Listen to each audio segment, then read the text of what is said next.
Hello guys, দেখো আমরা চান করে বসে আছি। একটু স্কিন কেয়ার করবো, মুখটাতে একটু বরফ লাগাবো। আমি কিছুই করিনি। এবার বোন আমার কাছে আছে। দেখো এত বদমাস, প্রচন্ড বদমাস, কি বলবো। আমি গো দেখছো কেমন বলছো, দেখছো এত বদমাস, সারাদিন চঞ্চল করে বেড়াবে, প্রচন্ড বদমাস। ঠিক আছে, দিদি বদমাস। এখন বলছি দিদি বদমাস। আমার থেকে অনেকই ছোট।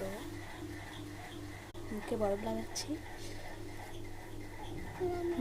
প্রতিদিন লাগাই।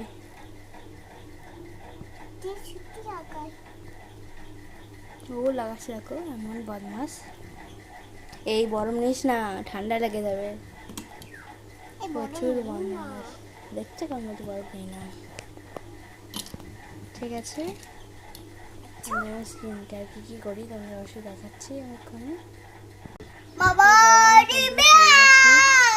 কি চিৎকার করছে দেখছো,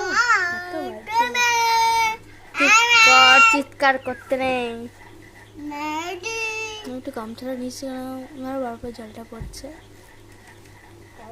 গামছাটা নিচ্ছি। আমার বড় লাগানো হয়ে গেছে,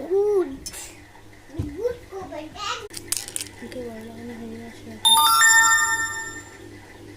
হয়ে এসেছে।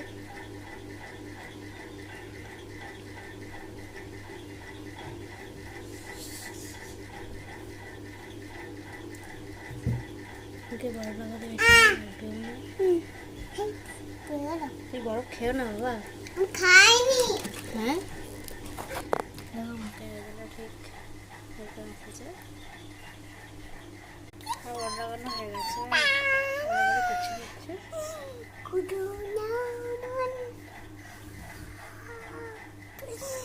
ভারতের একটা রেমেডি, আমার এটাই মুখে প্রতিদিনই মাখি। মুখে এরকম বড় লাগে, প্রতিদিন মাথায় জল আমি রাত্রে ভিজিয়ে রেখেছি।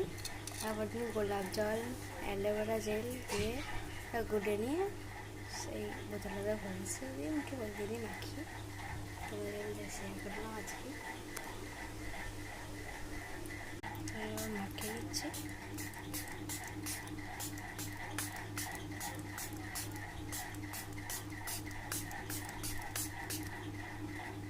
মাখা হয়ে গেছে, একটু হালকা পাটা শুকিয়ে